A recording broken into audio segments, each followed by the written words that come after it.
What's up, ladies and gentlemen, boys and girls? Hunker down in your seats because you're about to listen to another episode of another wrestling podcast. Daddy. It's time for another wrestling podcast. The measuring stick just changed around here, buddy. You're looking at the best there is, the best there was, and the best there ever will be. They think they got the answers. I change the question. The cream of the crop. Nobody does it better. these are the best in the world, brother. These are the best at what they do. When we talk about the legends of the sport, there's only two in my book. Another wrestling podcast. Another wrestling podcast. Now can you dig that, sucker?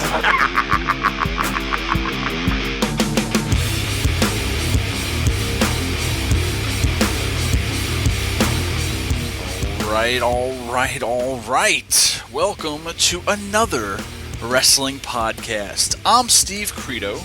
And I'm Jonathan the Brain Benjamin. And welcome to episode 82. Who will survive, Jonathan? It's going to have a little bit of a Survivor Series special.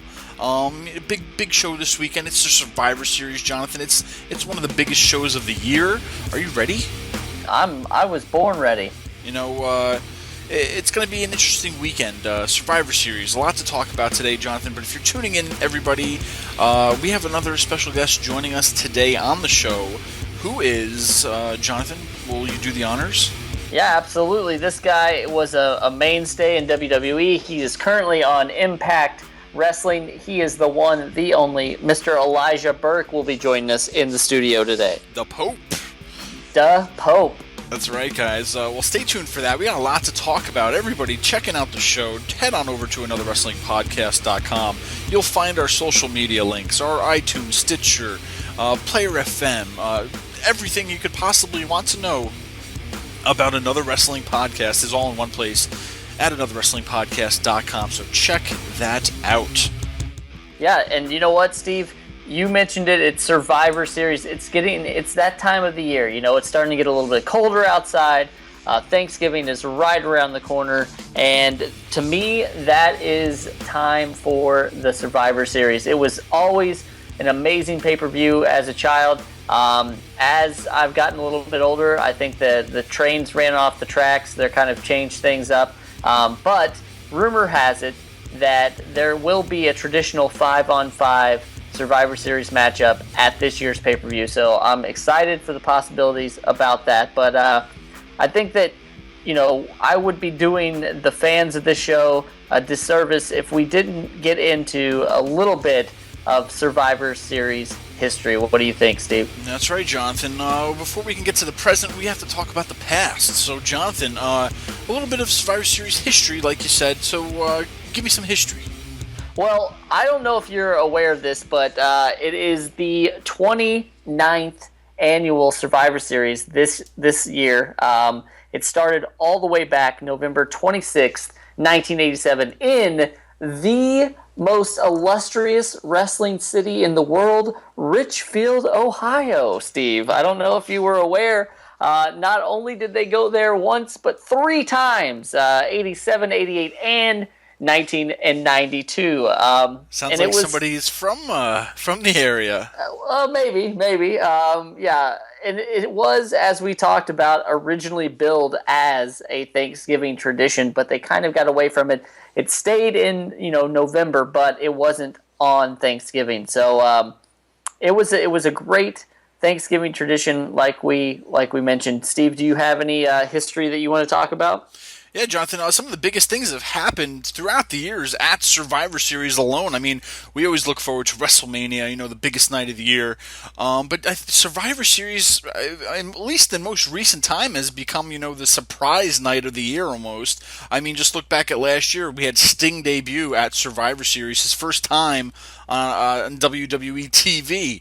We had the Shield debut there a few years ago as well. Hey, bring it all the way back. It's the month of The Undertaker, Jonathan. The Undertaker debuted at the Survivor Series. They also had the Montreal Screwjob. But, a lot of things have happened, things that we just don't want to talk about anymore. Just got to glide right over it like it never happened, you know what I mean? Wow. We got to stand up for Bret Hart and his illustrious career. So, the Screwjob happened there. But, other things have happened. The first Elimination Chamber happened at the Survivor Series. A lot of things have debuted, Jonathan. I think, maybe this year the tradition will continue. Maybe there's going to be another surprise of what? I don't know. I guess we're just going to have to stay tuned and find out. But Jonathan, what are your favorite Survivor Series moments? Has there ever been a moment or just one moment or, I don't know, that just stood out above the rest? I'm torn. There's two moments, really. The Shield, when they debuted in 2012, was a pretty cool moment just because, like we've said, they kind of got away from some of that stuff. And to see the three of them come out and kind of light the wrestling world on fire for a while was really cool. My other moment would be when I made my Survivor Series debut in 2005 at Detroit, Michigan at the Joe Louis Arena. I got to see all kinds of matches, Cena versus Angle. It was an amazing show, and it ended with Team Raw versus Team SmackDown. Randy Orton was the winner, and then we saw Undertaker come back at that pay-per-view. It was a very awesome pay-per-view, and one that I won't soon forget. So those are my two favorite Survivor Series moments. Well, Jonathan, I don't have a per se a favorite moment, but the one thing that I always loved were the teams, the team names. I kind of hate how they've gone away from this in recent times to where, we'll just have one traditional Survivor Series match. I mean, you're always looking for a gimmick pay-per-view. What better than Survivor Series? Why can't we just let the night go, maybe have one match where it's for the championship, and then every other match just be team matches. The days of the Hulkamaniacs, the Warriors, the Rude Brood, the Visionaries. That's what I miss. Those are my favorite moments. The who would be on whose team kind of a thing. You know what I mean? And I don't know. Survivor Series always stood out to me as that, as a team. A team show, a team pay-per-view, you know what I mean? So I kind of hate how they've strayed away from that, and I don't know, maybe you guys out there miss it too. Let us know, tweet us, Facebook us, tell us what your thoughts are on your favorite moments of the Survivor Series. But Jonathan, what do you think about that? I mean, I missed it. I missed those days of yesteryear when they, everybody had a team, and that's what made Survivor Series awesome to me. I don't know. Well, either you are reading my mind or you were reading our rundown. But either way, I think it's time for us to kind of come up with our own dream 5-on-5 Survivor Series matchups. Now, there are some rules, obviously, to this. Steve, I want you to pick your two teams. So 10 people that are going to go against each other. You also have to have team names, and you're going to have to tell me who is going to win. And if they're like a sole survivor or if the whole team won or whatever. So if you're not ready, I've been doing my homework and thinking I can go and we can catch back up with you. But if you're ready, I'd love to hear your dream 5-on-5 Survivor Series matchup. All right. Well, off the top of my head, all right, dream team number one. One of my favorites, the team captain, if you will, would be Cactus Jack. This is ECW Cactus Jack, not WWE Cactus Jack. So ECW Cactus Jack. That's important to make that, that difference there, that differential. It is. So I'm going to give the team's going to be called Team Bang Bang, just because Cactus is the leader of the group. Is Jesse J going to do their theme music when they come out? That's it. Wow. But on my team, I just picked some of my fan favorites. Of course, Jonathan, you're going to have Bret Hart. I didn't make him the captain, though, because I'm going to need him to be all the excellence of execution that he can be during this match. So I don't want him to worry about being the team captain. I need that classic Bret Hart in there. But I'm also going to want that classic Owen Hart in there. I need the Hart brothers. I think together they are stronger than one Hart, Jonathan. So having Bret Hart and Owen Hart a part of this team are going to help it a lot. CM Punk who's going to make his illustrious return. I keep saying illustrious. That's like the word of the day, I guess, today. CM Punk makes his return. He will be on my team. And Cesaro. I'm going to have Cesaro on this team. So Cactus Jack leading the way with the Hart brothers, Bret Hart and Owen Hart, followed by CM Punk and Cesaro. A lot of great technicians, a lot of great wrestlers, a lot of great guys on this team. Everybody can hold their own in some shape or form. So that's Team 1, Team Bang Bang. And now my other team would be who they would face would be Team Monster Squad. Kevin Owens, you got to have that brawler in there. Kevin Owens, Brock Lesnar. Brock Lesnar will be there, and he will be the team captain. I should have said that the first time, but Brock Lesnar will be leading this team with Kevin Owens, Brock Lesnar, also the homicidal, the suicidal, the genocidal Sabu will be on the team. Maybe he can counteract Cactus Jack, if you will. I also have Zeus. You know who I'm talking about. Zeus. No holds barred Zeus. He's going to be making his comeback on this team. And Jonathan, a surprise entrant. It's Big Dick Dudley. Big Dick Dudley. I don't know if I even said that right the first time. Big Ick Dudley. I couldn't even pronounce it. Big Dick Dudley makes his return to the Monster Squad. Team Monster Squad, led by the Beast Incarnate, Brock Lesnar, Kevin Owens, Sabu, Zeus, and Big Dick Dudley. Don't say that 5 times fast, folks, because you're not gonna be able to do it. And do you want to know who would win? Yeah, who's winning this Clash of Titans? I'm gonna have to. It's gonna come down to between Bret Hart and Brock Lesnar, and Bret Hart's gonna go over and win, and Team Bang Bang wins. Wow, you have a very vivid imagination. I will say that. Well, it's the best I could do in short notice, but no. That's your team, Team Bang Bang. All right. I don't know how to follow that. I'm really. sure you can. Come on, you got something up your sleeve tonight. Give it. Let's hear it. Come on. Well, I'm gonna start with my first team. It's called Team Childhood. So this is really what I think about when I think back as a product of the '80s. Team Childhood consists of the Immortal Hulk Hogan, the Macho Man Randy Savage, the Ultimate Warrior Jake the Snake Roberts, and the Nature Boy Ric Flair. I know what you're thinking. How can you top that team? And it's very difficult, and it was hard to figure this out, but I did it. And it's Team Rude, and it's the captain of this team, Ravishing Rick Rude. We've got Dolph Ziggler, Mr. Perfect, Tyler Breeze, and the Heartbreak Kid, Shawn Michaels. Now, I would love to say that it was easy to pick a winner, and it was. Team Rude wins. They did not lose one member, and they defeated everybody, and everyone goes home happy. Team Rude, greatest Survivor Series team of all time. I just want to go on the record for stating that for every Bret Hart comment that I make, Jonathan, deep down, is a rude brood, happening dude with attitude who loves Rick Rude. Rick Rude is his Bret Hart, if you will.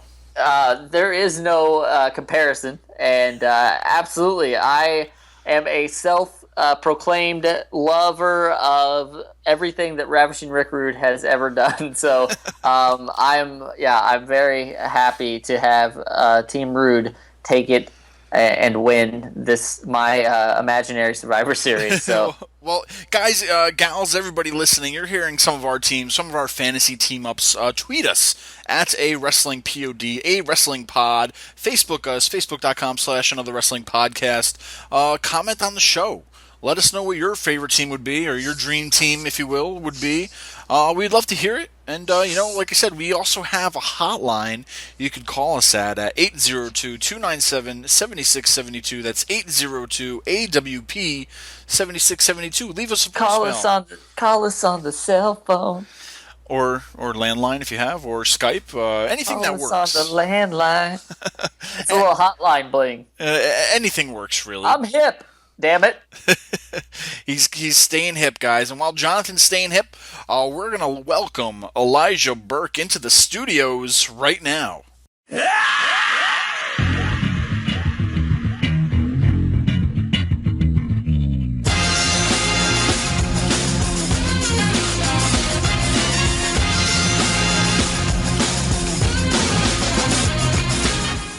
right, today's show is one for the record books. Joining us today is the King of Charisma. He is a global icon, and people hang on to his every word. You may have seen him cause quite a buzz in 2015. Ladies and gentlemen, please help us welcome the Pope, Elijah Burke. Mr. Burke, thanks so much for joining us today. How's it going tonight?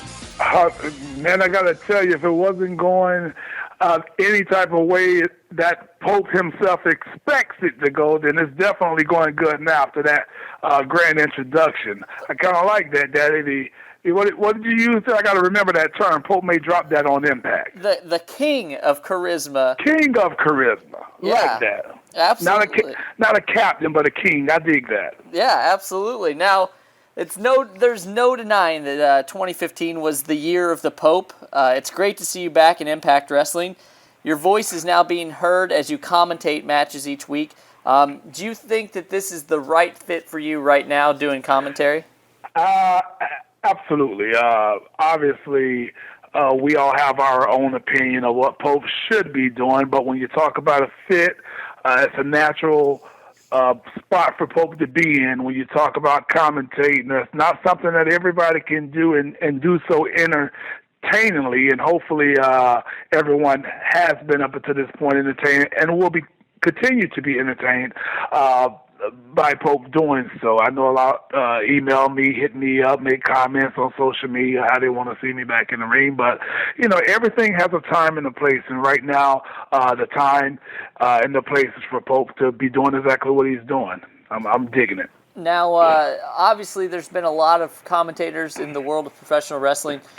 Did you have any inspirations going into this commentating gig, like, Bobby Heenan. Bobby Heenan, all right. Yeah, straight off the bat. Bobby Heenan, Jesse Ventura, and Macho Man Randy Savage. It's very cool and very awesome when someone can come from the ring and then translate to the audience, the viewing audience, a different perspective from someone, if you will, who have been in the ring and now sitting beside, an analyst like a Josh Matthews, just to give that different insight. Now, a lot of people probably don't realize how much power commentators have, in the sense that you can almost make or break a superstar, in the sense that, if you're having a day where you don't really enjoy what this person's doing, do you think that people realize that, or do you think it's something different? You know what? I see your point, but I'm going to raise you one, because you have to understand that while I do think people see that, I think people also know that their voice has just as much power nowadays than that of the commentators themselves, because the commentators can be singing praises of an individual, but because of the wrestling viewing audience now has such a large voice via social media and what is it called, the internet wrestling world, so they have that voice now, but to your point, a commentator and an analyst and journalist, whoever it is sitting behind the microphone, they absolutely have the ability to lend credit or discredit the individual that's in the ring. But again, man, the viewing audience now, the internet community, they have the ability to say, hey, we dig it or we don't. We're overriding what you say or what you feel. I mean, we see it all the time. Somebody's getting pushed down your throat. The audience hates it, regardless of how grand of a scheme is put together to get them over. And there are people who are supposed to be the bad guys, and the commentators are doing their job to make them that great heel, but the audience say, no, we want to cheer them.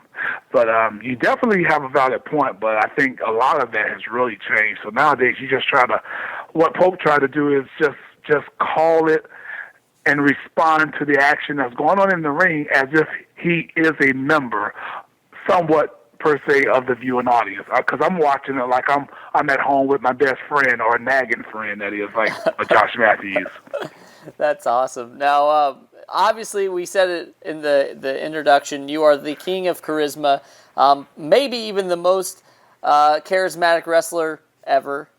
Do you think that charisma is something that you can be taught in the world of wrestling, or is it something that you have to be born with? Well, obviously, Pope can't be the most charismatic ever. I do appreciate that. There's so many that Pope looked up to and came behind. I would like to think that I will be remembered as one of the most charismatic ever. But that is something that cannot be taught, man. That's something that you just got to have. You can't teach it. You can't train someone how to be charismatic. They either have it or they don't.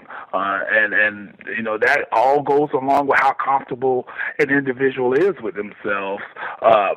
Pope oftentimes, you know, I say things that are way out there, or Pope may make a popeism. You understand what I'm saying? And just make it my own. It don't have to be a word, but if Pope says that word and it comes across in the manner that it does, it's because it's meant to, and you'll kind of get where he's going with that. Oh, absolutely. So you know, so I kind of roll with it, and that's part of being charismatic. You just kind of go with the flow and let you be you. So whatever happens, and you convey it to whatever the situation is at the time. Now, you mentioned that a lot of people are trying to tell you what you should be doing, shouldn't be doing. You're close to the ring now on a weekly basis. I'm sure you have the itch to get back into the ring at some point. With that being said, you know, a lot of people probably know it, maybe some don't. You used to be a boxer. You're born to be a prize fighter. So would it have to be you being put in the championship picture to get you back into the ring? You know, I've said it over and over, time and time again. I mean, something drastic would have to happen that would really POP, that pops Pope, if you will. And by pop, Pope means piss off Pope, to get me back in there. But outside of that, you know, it would have to be championship. It has to be some gold, because it makes no sense at this given time, being in the position that I am, to step back in unless it's meaningful.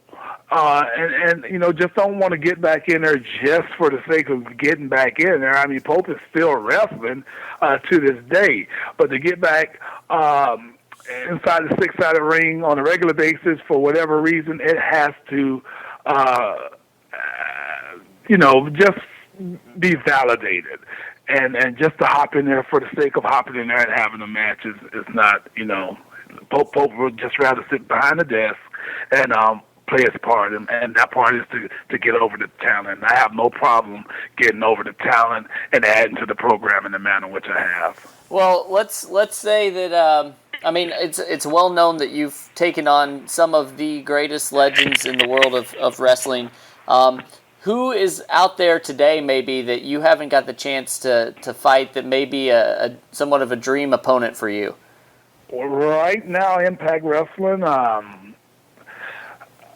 there was a guy that came in kind of riding on the heels of what Pope was doing, who Pope is, and is a bit of a nuisance, of a pest, if you will, you know, because of his bloodline, and that will only be EC3. Yep. And so, you know, him and his man Dinosaur, you know, I've been very vocal about how much disdain I have for the way those two have run amok over, you know, Impact Wrestling, how they just total disregards to the rules, to the World Title Series and everything that has taken place. So if anyone, it will, you know, be them. There's a bug a fly that flies around me that bugs me often, and that's Robbie E. But I'll take care of him on the outside of the ring. Yeah, absolutely. That's a very interesting exchange, and it's very entertaining. I have to say, the social media back and forth is pretty amazing. So, well, you know, some folk they need a little something extra to feel validated in life, to feel like they're worthwhile. And, if he can have a little exchange with Pope here and there over social media, I just try to make it a kid night. That's all. I just try to make the kids' day. Yeah, absolutely. Now, we got to backtrack a little bit. I'm, doing research for the show. We, come across a lot of information. And I have to say the story of Elijah Burke is an inspiring one. You were at one point an officer of the law. How, for anybody who doesn't know, how did that happen? Well, straight out of high school, straight into the police academy, straight into corrections, and then became dual certified. Inspiring to me, to say the least, myself, because I had no idea what, where, how all this would happen, but it did, and that was, through perseverance, through hard work, through staying determined, regardless of what anyone told me, how anyone labeled me, how anyone looked at me. Many thought that, I wasn't the best kid, but God knows I wasn't the worst either. And by that, I just mean Pope was very devious at times. Got in trouble just for laughing. I love to have fun, and I think that comes across on television. That comes across with everything that I've done on the worldwide stage throughout the past 12 so years. So I just love to have fun, love to laugh, love to have a good time, and that often, got me in trouble. Mm-hmm. But I stayed the course. Graduated from school, enrolled in the police academy, went straight into corrections, went back to college, got dual certified to go to the streets, had to finish my degree to get my own car and become sworn in and all that other stuff, just another step. But that's when WWE opportunity happened.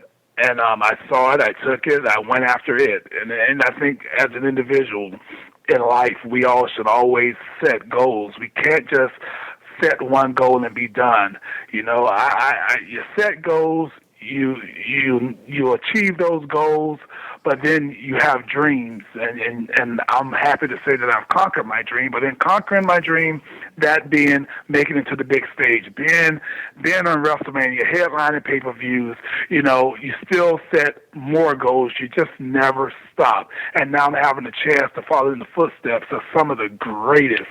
Again, I've already named them, greatest commentators, left off one and Mr. Perfect, in the color commentators field, Bobby Heenan, Jesse Ventura, the American Dream, Dusty Rhodes, and the list goes on. But those are the guys right now that I'm trying to follow in their footsteps and set a whole nother standard, because we don't have those entertaining color commentators anymore. We don't have those color commentators in the last couple of years that go out on a limb and say what they feel, how they feel about somebody, and just kind of not going along with what's in front of you just for the sake. Me and Josh don't often agree, Dad, and I don't try to hide that. No. Josh Matthews has his views, and Pope has his views. And if I don't agree with it, then I don't agree. And I think that's great, because I'm not going to lie to the viewing audience. If the audience is seeing one thing, then now I'm seeing it too, so I'm not going to try to ignore what the audience is witnessing. I'm going to acknowledge it as well. Yeah, and it seems like there's been this kind of some commentators try to, I don't know, I guess water it down to the viewer, and it's a refreshing look on this, because you absolutely do not do that. So it's great. Now, you obviously you did the police officer thing. You did the boxing for I'm gonna touch on that for a second, because you did mention that, and did the boxing too, and I started that while I was with the police department. So there was some tough man going on. I was getting ready for our annual event called Guns and Hoses, that's where the firemen fight the police officers in a charity event, and we'll talk about charity later, but the firemen and policemen, it's called Guns and Hoses, and a huge event all around the world, and obviously in local territories and whatnot. And that was something that drew my interest, and it drew my interest not because I wanted to be a boxer, but because I wanted to entertain. And so during that time, I did just that. I went and I enrolled in tough man competitions, and to prepare myself for the actual boxing event. And so I got hooked. And again, I didn't get hooked to box. I got hooked because I was entertained. I've always loved to entertain. I've always found a way to entertain, as I told you, just to have fun. I always got in trouble because of it. And this one was not so much different, but different because it was a rewarding trouble. You know, you get in there and people start beating up on you, but it was rewarding to hear the cheers, to hear the jeers, to go out there in my own type of element, if you will. Everybody goes out there in a tank top, and everybody goes out there in a shirt representing their organization, cops and firemen and whatnot. And here comes Elijah Burke going down there in custom-made robes. And I'm not talking about no bath robes. I'm talking about custom-made robes that turned heads from the moment I walked out there, and I became the show. They had to have me on those shows every time they had it. Even if I wasn't ready, they wanted me on those shows because people were paying to see me already. Now, I'm glad you brought it up, boxing. It sounds like some fighting in there as well. What were your thoughts on the Ronda Rousey-Holly Holm match from this past week? Oh, man. Well, my thoughts are really simple, okay? Everybody knows that Pope does have one loss on his record, and that's the only loss. But so shall it be with anyone who breathes upon this earth. I don't care. Someone mentioned to me about Floyd Mayweather, but trust me, Floyd has faced defeat as well. Okay, his pro, he's undefeated, but trust me, in this lifetime, every great champion will come up against a greater foe. Every great champion will one day fall to a greater foe. And that's how I look at it with Ronda Rousey, because it's not about the fall, but it's what happens next that will define Ronda Rousey's legacy.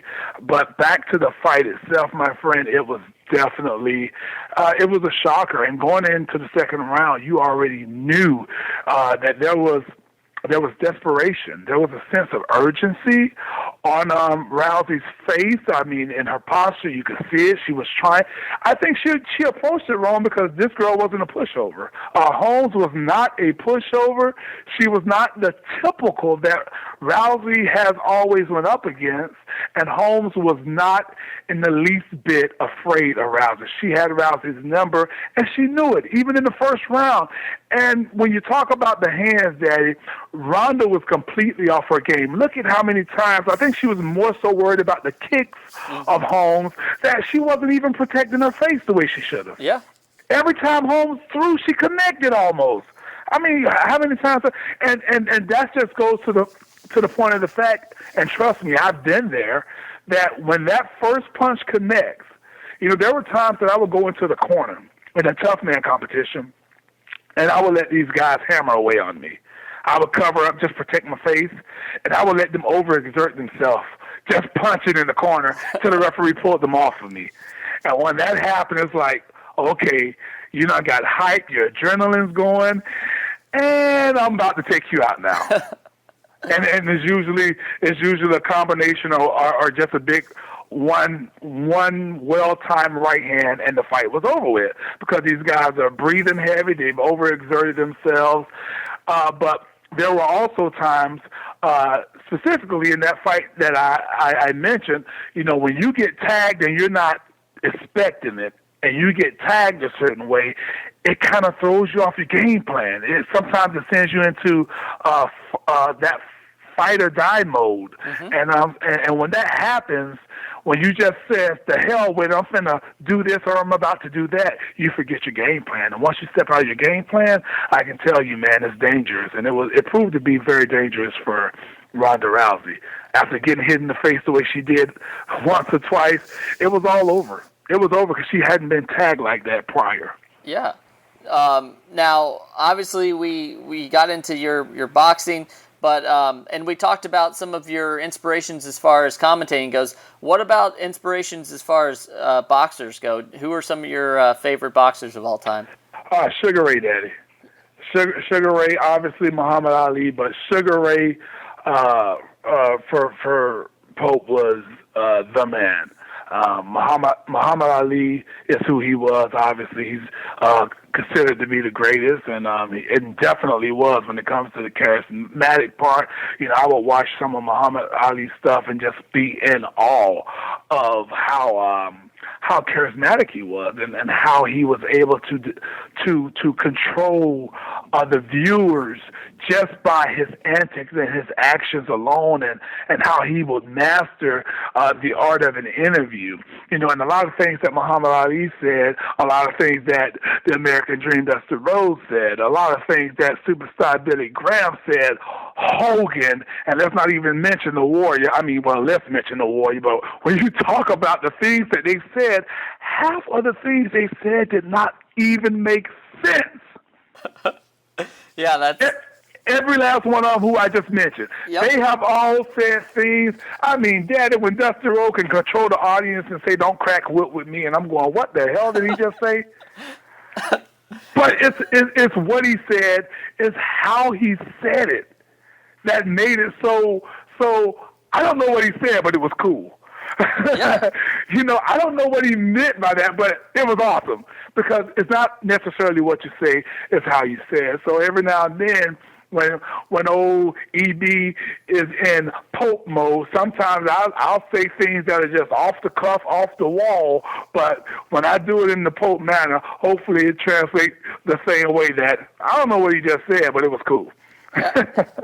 Yeah, and that's, like you said, you mentioned some of the greats, and they are definitely sometimes nonsensical, but, you know, the way they say it, the passion that you get behind. I mean, how many times did Warrior talk about spaceships and stars, and we didn't know what it meant back then, and still don't know what it meant today, but we know that we were stuck to that doggone television. You know, when Hogan says, well, you know, brother, I've been to China, Africa, Japan, all points in between. Well, you know, and he goes into all that other stuff and about the power in the palm of the hand, and, you know, it's just the delivery and the passion and the story that they're trying to tell. You know, it just sucks you in, man. We got a lot more from Elijah Burke coming up, so stay tuned, guys. Jonathan, we're talking Survivor Series, so I guess let's fast forward to the now, and let's talk about what's happening this weekend, Jonathan. Survivor Series number 29, if you will. So, number 29.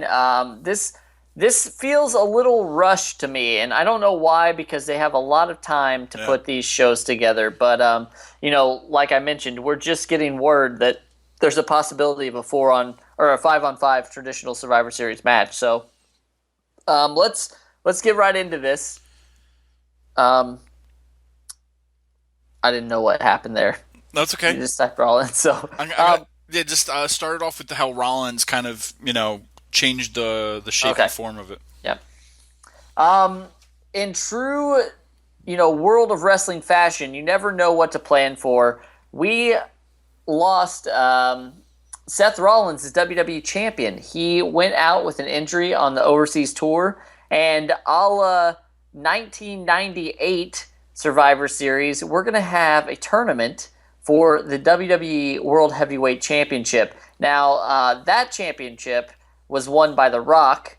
It was a 14-man, one-night tournament, and if you recall, Shane and Vince McMahon helped him win the WWE Championship, but we're not going to have that. We've been having some matches on Raw and SmackDown the past couple weeks, and really what we've got so far is a pretty awesome tournament, and it's down to the semifinals. So on Survivor Series, we're going to see Roman versus Alberto Del Rio, and we're also going to see Kevin Owens versus Dean Ambrose. So, Steve, if you had to, you know, tell me what's going to happen here, what do you think is going to happen? Deep down inside, Jonathan, the biggest mark in me is saying it's too predictable. It's too obvious Roman Reigns. You know what I mean? Granted, it's hard to look at it from an outsider's point of view because, I mean, before this happened with Rollins, it was going to be Rollins versus Roman Reigns for the championship. And, you know, as some people said, that, you know, changing of the guard was going to possibly take place with Roman Reigns winning. And now we had this big tournament, and now it's kind of, you know, Roman Reigns is in the Final Four. And I don't know, man. Something is telling me that it's too predictable for Roman to win. I honestly think the surprise of the night, as we stated earlier, that, you know, all the different surprises is that I think, you know, Roman will not win. And, okay. And I think it's going to be on the from the help of somebody else. I think, you know, another long shot is that maybe Ambrose turns heel, gets help from Triple H, wins the title from Roman. That's just, you know, that's just me thinking about the possibilities because I just think it's too obvious that it would be Roman. I mean, maybe I'm wrong, and maybe just it is going to be Roman, but I don't know. Something deep down inside me thinks that something is just going to happen to change that predictability. I think what would be cool on my end of the spectrum is if you have Roman win versus Del Rio, and I mean, I like Alberto Del Rio, but I think that Roman's got to be in the final match. So that happens, but then I say that somehow Owens and Ambrose ends in like a draw, and they both move on. So you have a triple threat match for the final of Survivor Series: Roman versus Kevin Owens versus Dean Ambrose, and then somehow Dean Ambrose walks away the winner. I don't know why. I think this is the first time that we've ever agreed on anything, but I do feel like Ambrose is going to walk away the Survivor Series, the WWE champion, which I have no problem with.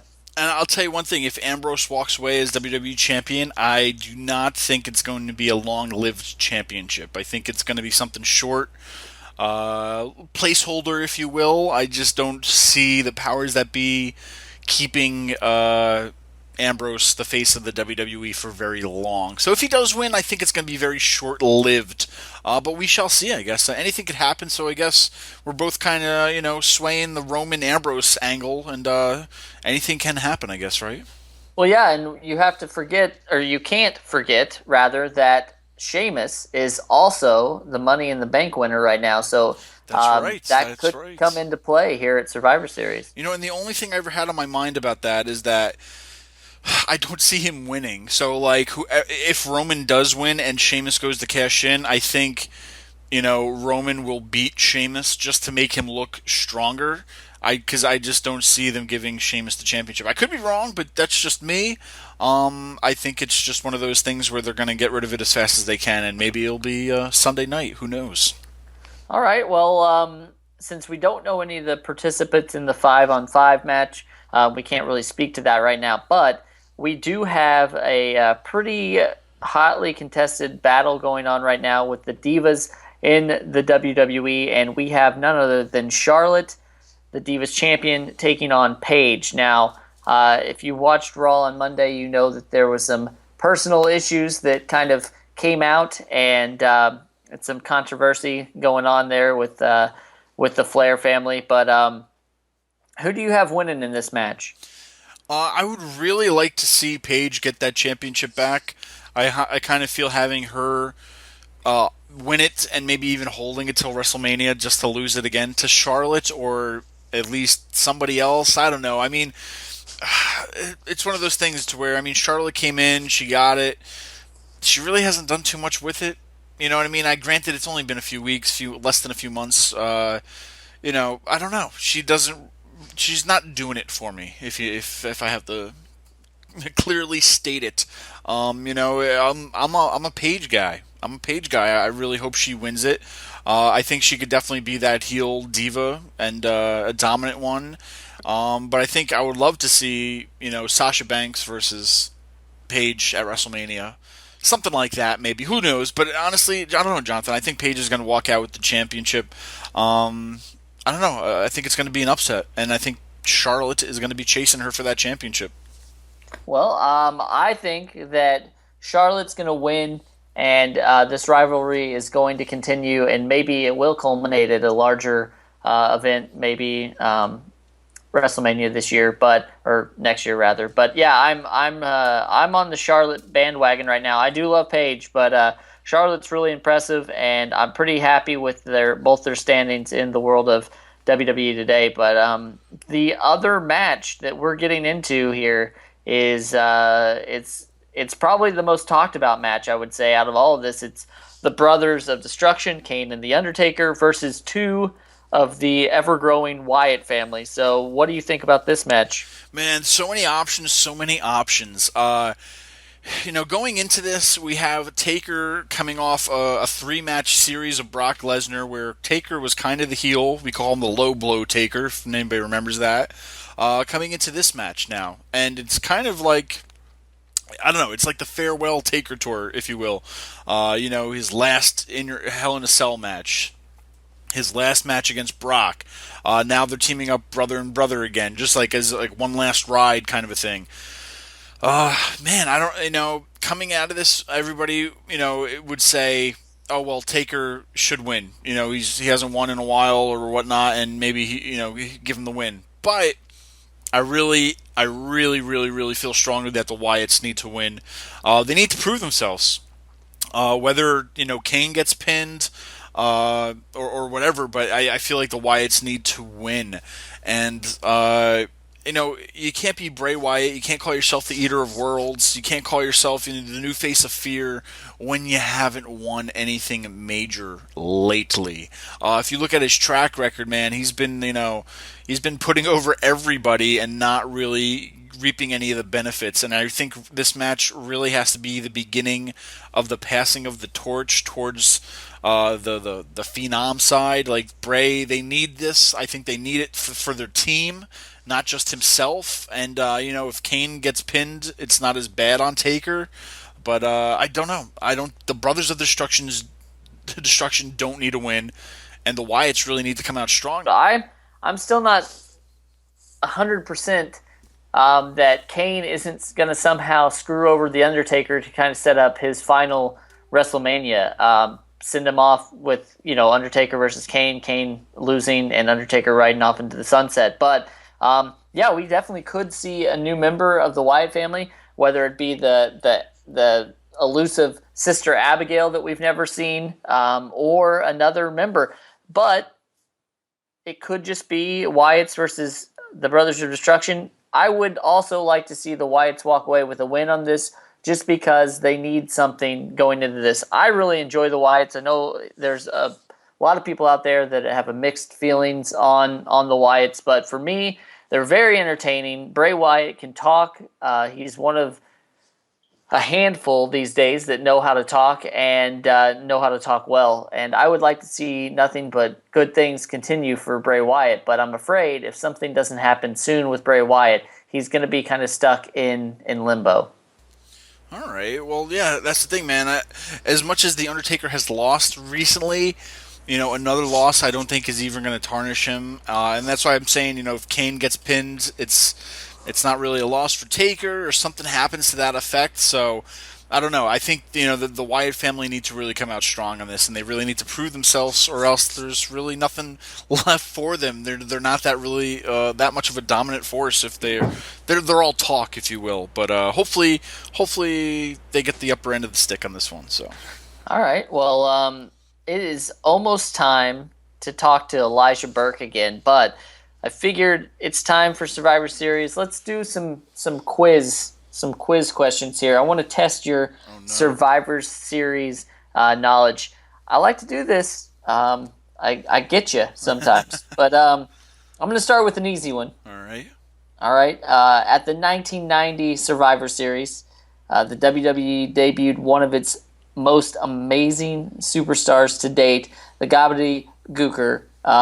Say that 5 times fast. Yeah, who was in the turkey suit? Now, I'm not gonna screw you over. It's not a Montreal screwjob situation. I'm gonna give you 4 choices: Barry Darsow, Bruce Pritchard, Hector Guerrero, or Tom Brandi.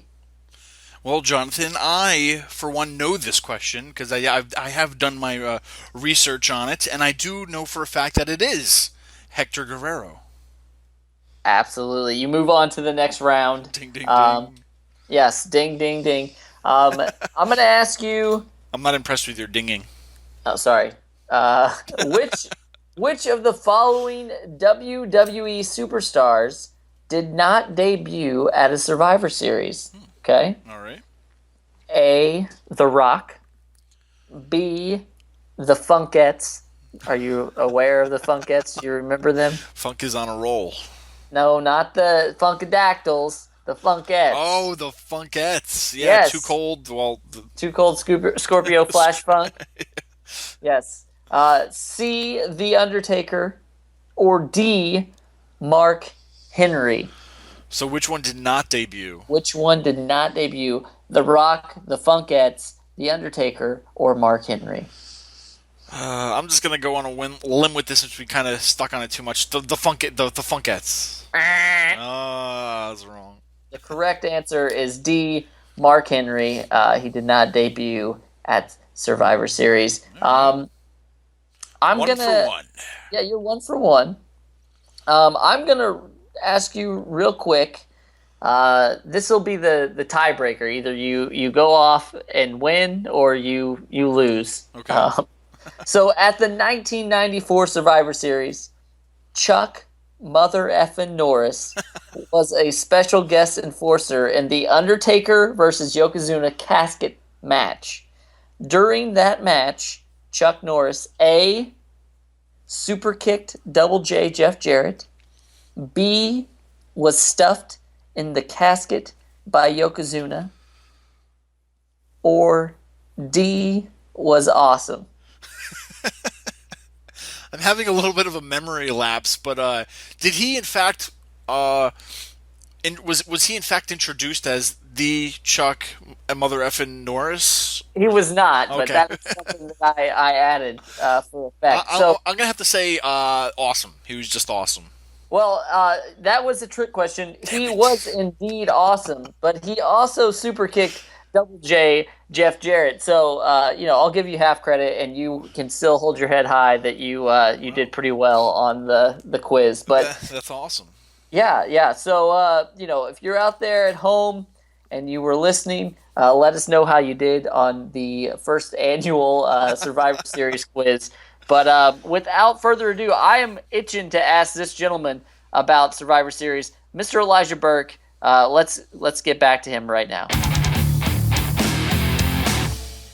You also made a very impressive transition from boxing to professional wrestling. Not a lot of people can do that, go from one sport to another. Was that difficult? Was it a difficult transition for you, or was it pretty easy?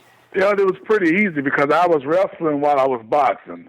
And by that, I mean wrestling being worldwide acknowledged nowadays as sports entertainment, and I was already entertaining. And that was my main goal. That was my main focus. If I could have walked out there to the ring and not been hit or hit someone one time, and just have been entertaining, I would have done it. There were times where I've knocked guys out, and I immediately fell down in the ring to check. I just never got off on it. Some people get off on that, but I don't like to hurt anybody. I don't want to hurt anybody per se. I like to help people, and so if I ever was in a position where I knocked somebody out, the first thing I wanted to do was to check on them, and once we got backstage, continue to check on them and let them know, that it's all good and make sure they're all right. Of course, we all knew what we were getting into, but I kind of have a heart. But the transition part was not hard at all. The only hard part about it was the fact that being in a boxing ring and a wrestling ring were two totally different things. Training for boxing and training for the ring of wrestling is two different things, because you got to hit off the ropes, you got to bounce up and down. So all of the jump roping and cardiovascular training that I was doing in boxing, while it helped somewhat, it was a totally different story when you run across a 16 by 16 or 18 by 18 ring, when you run across from rope to rope about 8 to 10 times. After about that 8 times that you've hit those ropes, that 16 times, then it's like, okay, so it's taking its effect on you. And we used to do the drills and everything, or the drop down leapfrog. You try doing that just 3 to 4 times, and it's not easy at all. And I think a lot of the individuals from the other sporting worlds that come over into our world of wrestling, they realize that. They find that out very quick that, hey, this is some legit tough guy stuff or tough woman stuff. Yeah. Now, you went down to OVW. You spent a lot of time in Louisville, and that was kind of WWE's training ground for the future superstars. Yeah. And now they have NXT, that area there. A lot of people say that wrestling's suffering because it doesn't have the territory system, but you're a product of OVW, and a lot of people are coming out of NXT now. Do you think that that's necessary to have the territory system, or can places still exist? Believe it or not, the territory system is still in existence. And if you don't believe that, then look at everybody that's been signed by NXT. By WWE, rather, to bring to NXT. Look at the people that have been signed from the ROH, or the Joe from TNA, and maybe the Cowboy. Look at the Apollo. Look at Xavier Woods. Look at all these guys that are coming from different indie or other promotions, which that pretty much says that there's a territory system in place, but it's not in the glory days per se of the territory system, because they're not all known like on a bigger stage like it was back when it was the USWA and the AWA and the World Class and so forth. So it's a territory system, and it's called the Indies, and everybody knows about that. And the big guys, not just WWE but TNA as well, and not just TNA but RH as well. They pick from those systems, from those different indie groups. Those guys they see, they monitor, and the young guys get a chance from that. So not everybody is just not many of them actually are being born and bred in NXT. They're being repackaged and retrained the WWE way in the NXT. All right. Now, we mentioned this a little bit, but Elijah Burke is not a one-trick pony by any means. You've done some acting in recent years, quite a bit of acting in recent years. So what do you look for whenever you choose an acting role? Oh, good grief. I thought you were about to talk about that Django Unchained fiasco. No. Well, no worry. I would have talked about that myself. Okay, but, that's good. No, but I'm sure everybody knows about that. They can always go Google and figure out post thought on that. But I look for opportunities. I look for great opportunities where Elijah Burke can get on the screen. I don't want to just go in and be in the background. But if a position comes up, like with Tyler Perry, I had the opportunity to be on this show, The Have-Nots. I generally want speaking roles, and even though on that sitcom, they say, hey, look, we're going to feature you, because we want the old girl to hit on you or whatnot. But unfortunately, we have to remove the speaking role because we just want them to gawk over you. But you're going to be seen multiple times, and that's the whole point. The whole point is to be seen, to almost cross promote and let other people see you and kind of sell yourself and hopefully get another opportunity. I had a good part on USA's Necessary Roughness, where I played the bodyguard role as well. I went into the Batman Dark Knight when I did that, and we had a good deal set up, and they actually, stayed with me, stayed on me, like, hey, we really want you to come to this. We really want you to come. We want you to be a part of it. And they had me on the front line. They positioned me well. They knew who I was. And then they put me the front line of the fight scene because they loved my look and they wanted me to be a part of it, and then the darn bastards didn't even use none of the footage. That shows me. So I was pretty hot about that. Yeah. Django was a great opportunity, Django Unchained. I have not seen that movie to this day. I won't go into detail, but I had to return to work, and that's just the bottom line. TNA was my bread and butter. They needed me back. I had to leave the set. I left the set to return to work, and because that was a day that I was featured, needed to be featured facially all through, then they had to use my replacement, and so I lost that. And some people went, well, what about the stuff that you already shot with them? Because I was on set for almost 2-3 months with Django Unchained. You know, sitting beside Quentin Tarantino, smack the guy on his big butt. We had so much fun, and you know, with Sammy Jackson and speaking with Kerry Washington. It was a humbling experience. It was very cool. I never thought I would be on a Quentin Tarantino set, let alone be in his movie. And yet, in the end, I didn't end up being in the movie. So I never saw the movie because it was a great opportunity, and I always questioned myself to a certain extent, but not fully, because again, If a company's being loyal to you, then it's your responsibility to be loyal to them. And again, TNA was being very loyal to me during that time. So I felt in our robbery to say, okay, I'll be back, and hopefully I'll take the chance to see what happens. But as soon as I got to Orlando, Florida for Impact, as soon as I got there, the next day, yeah, I'm sorry, we are filming today, and you know, we have to use your replacement. We're so sorry. Well, it does, like you said, it does speak to your character, though, as a person, that you were loyal to the company when, you know, who knows what could have happened. But I think that's something that's obviously really important in this world. I don't know that a lot of people have that same value and character as you do. So, you know, I think there's still a lot of big things for Elijah Burke in the future, which is going to be exciting to watch. But awesome. Today we actually I know you're a busy man. We only got a few more questions for you. Today we're talking Survivor Series on the show. Do you have any personal favorite Survivor Series moments or thoughts about the pay-per-view that you can talk to us about? Well, when you talk about Survivor Series, man, oh man, what?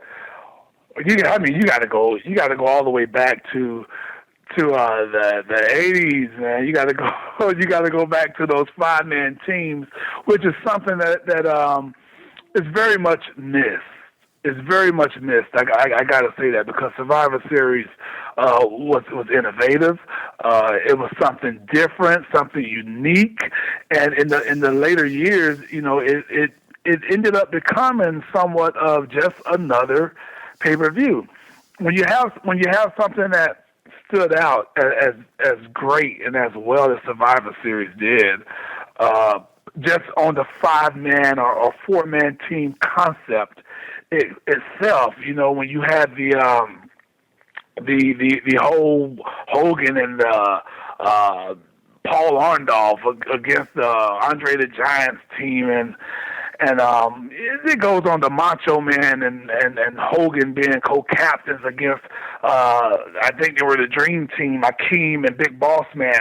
Those matches were very unique, and that probably, the latter one that I just mentioned, that was probably one of my favorite was when you had the co-captains with the Hogan and Macho Man and their team. I can't remember who all that was with them. I think it was Hogan, Macho, Kobe Ware, Hillbilly Jim, somebody else against Big Boss Man, and oh no, my actual favorite. Listen, see, you know, brought out the fan in me now. That's good. My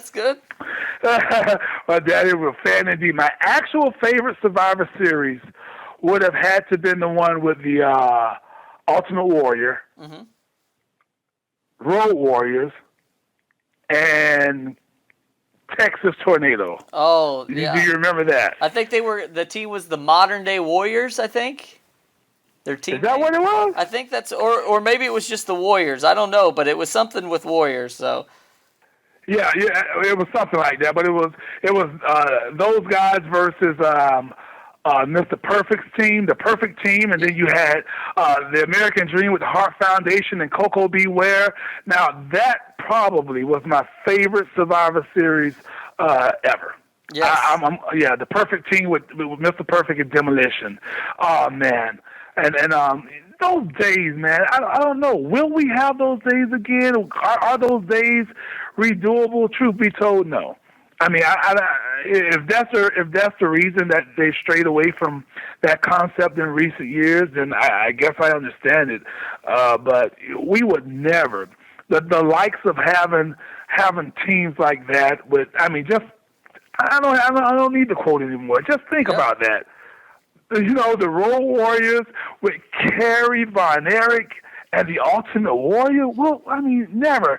You know, and what about the time when we had Hogan with Demolition and Jake the Snake? That's another. I would love to see those two teams face off. I think a lot of times in those dynamic setups of the teams, something that's always missing is you know, favorites versus favorites, because we always wonder. Yeah, we always wonder that, like, who's going to be what, and you know, sometimes we know we got to have the good guy versus his bad guy. That's the general concept. That's the way it is. I understand that, but sometimes I would like to see maybe do Survivor Series in a tournament bracket style, where you know this team lose, that team lose, and then the other teams go on to face the remaining team. Or 4 teams go on to face to get the 2 teams. I don't know, or maybe just do it all in one night. But it'd be kind of cool to have the Ultimate Survivors as a team that'll put babyface teams against babyface teams. Okay, but I'm done on that right now. Well, I appreciate that. You know, you just mentioned good guys, bad guys. Elijah Burke, whether people want to acknowledge it or not, you are a good guy. You are doing some amazing work through your charity. It's TLC. Can you just talk to us about your charity? The Love Alive charity, I appreciate that very much. The Love Alive charity Incorporated, which is also known as TLC, we refer to. A lot of people can find out about that from the ElijahExpress.com. Our official Love Alive charity org is still under construction, but we are a 501c3 nonprofit organization, and our mission is to basically seek to help improve the lives of the unfortunate, those that are in a lesser situation per se than others, you know, disadvantaged communities and low-income and impoverished families and neighborhoods. Basically, what I've done for the past 3 years, not just myself, I have to credit each individual that has donated over the course of the years. I always had something. I understand people do what they have to do, but when it comes to organizations, I've seen many nonprofit organizations. I've seen many charities feed the homeless, feed the sheltered, displaced families. I've witnessed it because I was an officer. I've seen, and sometimes the food. I would go. And maybe if you ever seen something like this on TV, or maybe on the Orange is the New Black, pretty cool show. But if you've seen the food that is served to these people, these folk, I understand you got to eat what you got to eat. You can't be choosy. I get that. You know why? Because I was a kid, and you know what else? There was times that I was hungry too, and I had to eat what was put before me. But being that I'm in a position to somehow, some way, try to make a difference. Sometimes I've seen food that are given to these people that are worse than jail food. I've been in the shelters. I've been in the homeless shelter. I have seen the food. I've been to the women's shelters. I have seen what they are serving these battered women and their kids. And sometimes it's nothing left to be desired, or nothing desirable. And so I decided that if I ever had the chance to make a difference, I would. And thanks to the little platform that the Lord has given me, I decided to do just that. And I, along with those who have supported me, we don't feed people out of the back of a soup truck. We don't feed them cold cuts and sandwiches, that peanut butter and jelly sandwiches. I go to the heart, downtown Jacksonville, Florida. We round up and get the word out to all the homeless. Myself, I, and my foot team, which is a helper. I drive all over to all of the shelters. I drive to all of the areas that I know the homeless are outside sleeping, gathered together, congregated around a barrel fire, and I let them know, and I give them a flyer tomorrow or in a couple of days, make your way downtown, because usually all of it's downtown areas are walking distance, and these folks, even if it's far away, they're starving, and to know that they're like, hey, I'm going to be there because this is something different. And what's so different about it? I'm feeding them out of Burger King. Well, you can comment there. No, yes, I'm feeding them out of Burger King. I get with Burger King. They allow me to use their property. Hundreds of homeless people are lined up around Burger King. And if anybody decide to come out there and hop in line for a free Whopper or a free chicken sandwich and stand an hour or so with some people that aren't hygienic, hygiene that isn't up to par, and that got their house on their back, then so be it. But that haven't been the case. Everybody that stood down in line for over an hour, 2 hours, people line up at 11 o'clock. I don't start the event till 1 o'clock. Homeless people pushing their buggies, riding their bicycles, coming out the shelters, and they will stand in line for a hot burger, a hot chicken sandwich, a hot rib sandwich. We provide clothing. We provide, if we have clothes, donated clothes, shoes. We provide hygiene package for the females that are living on the street. Beer supplies, soap, toothbrush, toothpaste. We supply it all, and most importantly, we show them something that they may have not received in quite some time, and that's just a helping hand and some true love. Well, and what's important is right now it's almost that holiday time, and a lot of people, they think for some reason that that's the only time of the year that these people need help is the holidays. But what you're doing is you're doing this throughout the year when they need the help the most, because... Right. And right now we focus annually on the new year. So we focus annually in January. That's the annual focus. Because it's hard to get people to part with their dollar. Okay, I mean, let's face it, hard-earned dollar.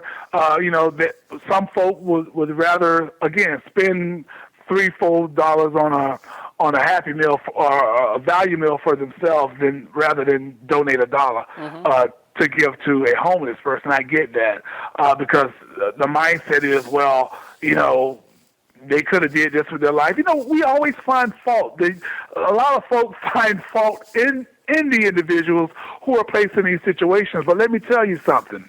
I've had individuals on social media that could have donated $1 to the Love of Life charity, and I have seen them a year later or 2 years later put up a GoFundMe. Yep. Because my likes are we're about to be kicked out of the house. And I'm sitting here saying to myself, okay, look, the Love of Life charity can't save your house. We don't even have the funds to do that. But you know what? The Love of Life charity could have wrote a check to that person if they had just sold a seed into the Love of Life charity. Yep. You see, and so that's the thing. Let's not pour water on a drowning man. It's not the size of the donation. It's just the thought of the donation. Just a thought, because a drowning man is not going to complain or whine about the size of the life preserver that you toss him. Okay? Absolutely. Now, can you let us know again where people can donate for that, and then also where people can keep up with you on social media these days? Thank you very much. For the Love of Life charity, you can go to theelijahexpress.com, and the Love of Life charity is the focus of my website, so that'll be the first thing you see. That's how you donate, and pretty soon we'll have the loveoflife.org up and running as well. And I hope that some that are listening will say, okay, I'll donate at least $1. hell, if you donate 50 cents, I'm still grateful, and I'm sure it'll contribute towards a burger and a hot meal for some disadvantaged individual. Also, you can follow me on Twitter at the Black Pope, DA Black Pope, and also on Facebook at Elijah Burke. That's Facebook.com/Elijah Burke. Facebook.com/Elijah Burke. Well, we barely... And of course, I don't have to tell you this, but every Wednesday at 9 p.m. on Destination America, you can catch your boy Pope juking and jiving and spitting and rhyming, if you will, with Josh Matthews on Impact Wrestling. Well, we scratched the surface, as we say in the podcast world, about with the Pope. Highly entertaining, the king of charisma. I'll say it again. We want to thank you so much for coming on. A great episode, a great person. Just keep doing what you're doing, and for everybody that's listening, go out, give what you can. TheElijahExpress.com. I appreciate that very much, my friend. All right, and if you're listening to our show, check out all of our friends on these other great shows. That's right, Steve. We have our friends over at PWPNation.com. That's right. Be sure to check out exclusive articles, wrestling news, and other wrestling podcasts such as AWP. Also, be sure and stop on over to Main Event Marks on Facebook.com/Main Event Marks. You can check them out every Thursday at 9 p.m. hosted by Angry Cooter, where, fans talk wrestling live on a webcam. So be sure you check them out every Thursday at 9 p.m.